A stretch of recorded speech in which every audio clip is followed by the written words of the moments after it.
Ladies and gentlemen, welcome to Chanel Jasmine, the best novel Chanel for romantic stories. Hai guys, selamat datang di channel Jasmine, channel terbaik untuk menyimak novel-novel romantis. Mohon dukung channel ini dengan subscribe, like dan share video-video yang ada di channel ini. Terima kasih.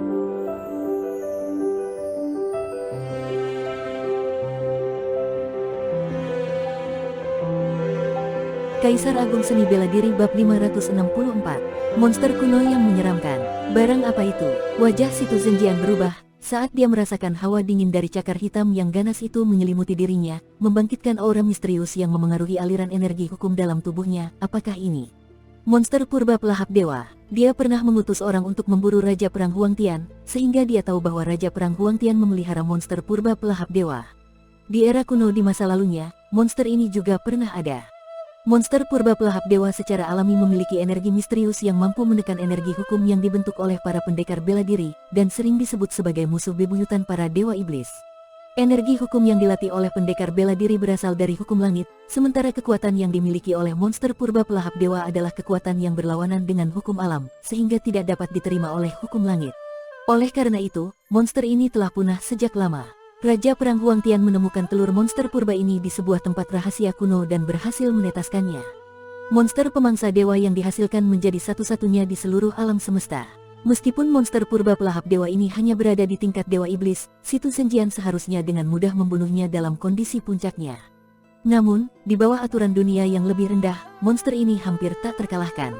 Tidak, seiring cakar besar monster purba semakin dekat, Situ Zhenjian merasakan energinya semakin tertindas, tidak mampu bergerak, yang berarti dia kehilangan kemampuan untuk melawan. Dia mengayunkan pedang dewa iblis di tangannya, menusuk pertahanan cakar monster purba, dan memercikkan darah merah. Namun, cakar besar itu tetap jatuh, seperti menepuk lalat, melemparkan Situ Zhenjian hingga terbang jauh, dan dia muntah darah segar dari mulutnya. Situ Zhenjian memiliki pelindung simbol bumi, yang mampu menahan sebagian besar serangan. Meskipun dia muntah darah akibat benturan, lukanya tidak terlalu parah. Roar, raungan mengguncang langit dan bumi, seluruh ruang berguncang hebat. Langit terbelah, kepala besar yang menakutkan muncul.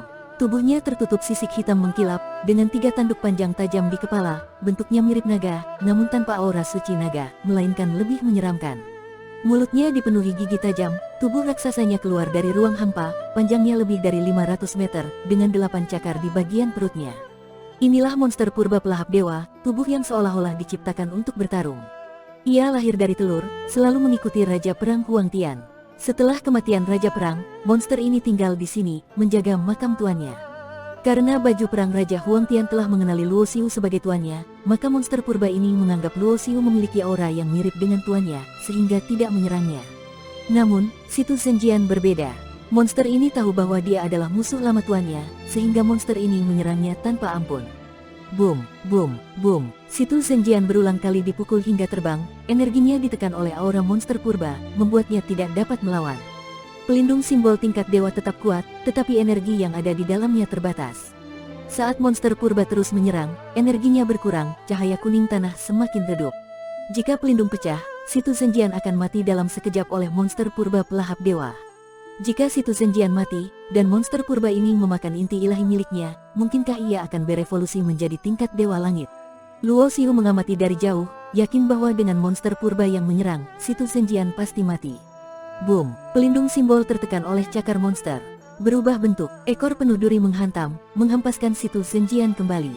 Lari. Situ Zhenjian memanfaatkan kekuatan dari benturan untuk melarikan diri. Ia memuntahkan darah esensi, mengorbankan dirinya dengan membakar darah esensi demi melarikan diri ke gerbang ruang.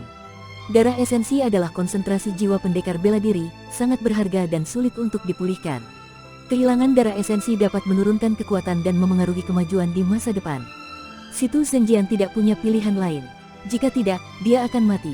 Kamu tidak akan lari. Luo Xiu bergerak cepat, bayangan bintang kuno muncul di belakangnya, kekuatan dunia mengalir ke tubuhnya, mempercepatnya dengan sayap dewa naga yang suci.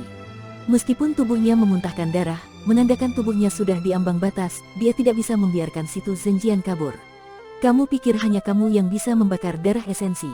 Tubuh Luo Xiu terbakar dengan api yang menyala-nyala, api yang mengandung energi aneh antara kehidupan dan kematian. Dengan kekuatan darah esensi yang terbakar, Luo Xiu langsung menyusul, menghadang jalan Situ Zhenjian. Pergi dari hadapanku. Situ Zhenjian berteriak, matanya merah, mengerahkan semua kekuatan ke pedangnya. Namun, Luo Xiu tidak berniat menahan serangan langsung, dia melepaskan lonceng dewa dari dahinya, dan suara lonceng menggema. Melihat lonceng dewa, wajah Situ Zhenjian berubah drastis, segera mengerahkan energi untuk bertahan. Jika dia masih berada pada kondisi setengah langkah Dewa Raja di ranah menengah, dia bisa mengabaikan hukum waktu yang membekukan. Namun, saat ini dia ditekan pada tingkat setengah langkah Dewa Langit, gerakannya tetap terhenti sekejap. Momen ini sangat singkat, bahkan lebih cepat dari kedipan mata. Boom! Luo Xiu menusukkan tombaknya, meskipun tidak bisa menembus pertahanan simbol tanah, kekuatan yang sangat besar mendorong tubuh Situ Zhenjian terlempar tak terkendali. Di arah terbangnya, monster purba pelahap dewa meraung dan meluncur mendekat, membuka mulut besar yang penuh dengan gigi tajam, menggigit dengan ganas. Tidak, Situ Zhenjian berteriak panik, namun tidak bisa mengubah nasibnya. Gigi monster purba terus menggerus, membuat lapisan cahaya kuning tanah di tubuh Situ Zhenjian memudar dengan sangat cepat. Saat energi simbol habis, Situ Zhenjian mengeluarkan jeritan paling menyayat dalam hidupnya. Tubuhnya langsung tercabik-cabik, bersama dengan inti ilahi yang tersembunyi di dalam tubuhnya, semua ditelan oleh monster purba pelahap dewa. Luo Xiu tidak khawatir Situ Zhenjian akan melakukan perebutan tubuh terhadap monster purba, karena monster ini memiliki laut jiwa yang khusus dan kuat sejak lahir, tidak dapat direbut, tidak takut serangan jiwa, dan tidak bisa dikendalikan dengan sihir. Selain itu, monster purba ini juga memiliki kemampuan untuk menyerap jiwa, makanannya adalah inti ilahi dari makhluk kuat tingkat dewa iblis, yang mengandung energi jiwa murni para pendekar.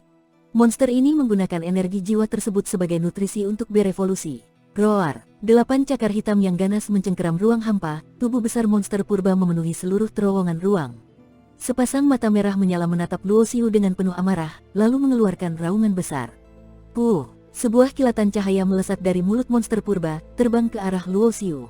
Luo Xiu mengulurkan tangannya dan menangkap kilatan cahaya itu, yang ternyata adalah sebuah cincin penyimpanan. Tanpa perlu berpikir, dia tahu bahwa cincin itu milik Situ Zhenjian. Ruang hampa terbelah, dan ketika Luo Xiu kembali melihat monster purba itu, makhluk yang sombong dan kesepian ini telah melesat masuk ke dalam ruang hampa, menghilang. Sayap Dewa Naga tanpa noda dan baju perang Raja Huangtian menyatu ke dalam tubuh Luo Xiu. Bayangan bintang kuno di belakangnya juga lenyap, membuat Luo Xiu merasakan kelelahan yang luar biasa. Ia pernah merasakan hal serupa sebelumnya, seperti saat dia membangkitkan kemampuan tak mati di dalam rahasia 1000 iblis, dan juga setiap kali kemampuan tak mati itu aktif, ia selalu berada di ambang hidup dan mati. Namun, sejak kekuatannya terus meningkat, sudah lama dia tidak merasakan ancaman kematian seperti ini. Balasan dari gerbang suci mistik, pembakaran simbol api tingkat 7, dan pembakaran darah esensi, membuat kesadarannya semakin kabur, lalu tubuhnya jatuh, mengalirkan darah merah dari celah tubuh yang retak. Zing! Energi kehidupan mengalir dari dalam tubuhnya, kemampuan tak mati yang telah lama tidak aktif kembali terpicu di saat kritis. Semakin kuat seseorang, semakin sulit kemampuan tak mati ini terpicu, karena jika seorang pendekar kuat berada dalam kondisi kritis, itu berarti lawannya sangat kuat, dan dia bisa saja terbunuh kapan saja. Namun, sekali kemampuan tak mati terpicu, selama berada di lingkungan yang aman, dia akan bangkit lebih kuat dari sebelumnya, mengalami evolusi dan peningkatan. Cahaya kehidupan menyebar dari tubuh Luo Xiu, kemudian berkas-berkas cahaya menyatu, membentuk kepompong cahaya putih yang menyelimuti tubuhnya. Di luar gerbang suci mistik di alam surga misterius, seluruh pasukan sekte kebajikan keluar, bersama dengan 8 dewa langit yang dibawa oleh Situ Zhenjian, total ada 18 ahli tingkat dewa langit. 2 dewa langit dapat memimpin satu formasi raksasa tanpa batas, berubah menjadi raksasa tuan langit dengan kekuatan yang mampu menghancurkan langit dan bumi. Di bawah serangan gila 9 raksasa tuan langit, formasi perlindungan gerbang suci mistik terhuyung-huyung, hampir runtuh. Formasi pelindung ini menggunakan gerbang suci mistik sebagai inti. Saat ini Feng Wuxin beserta para tetua dan sesepuh sedang mengerahkan energi hukum mereka untuk memperkuat gerbang Dao. Pemimpin suci, ini bukan solusi. Sekte kebajikan memiliki kekuatan dasar yang sangat besar dan terlalu banyak ahli. Kita tidak bisa menang dalam pertarungan daya tahan. Jika energi kita habis dan formasi runtuh, semuanya akan berakhir, ujar seorang sesepuh dengan wajah serius. Semua orang di tempat itu paham, tetapi tidak ada yang bisa memberikan solusi. Pemimpin suci, sebaiknya Anda pergi. Kami yang tua-tua ini akan tetap bertahan untuk melindungi sekte suci. Setelah diam sejenak, seorang lelaki tua berdesah. Dengan kekuatan Anda, meskipun Anda bukan tandingan pemimpin sekte kebajikan, jika melarikan diri, tidak ada yang bisa menahan Anda. Selama Anda masih hidup, meskipun gerbang suci hancur, sekte kita tidak akan musnah. Dengan bakat Anda, jika Anda bersembunyi di dunia lain dan menjadi dewa raja atau lebih kuat dari pemimpin sekte kebajikan, Anda bisa kembali membalas dendam dan membangun kembali sekte suci.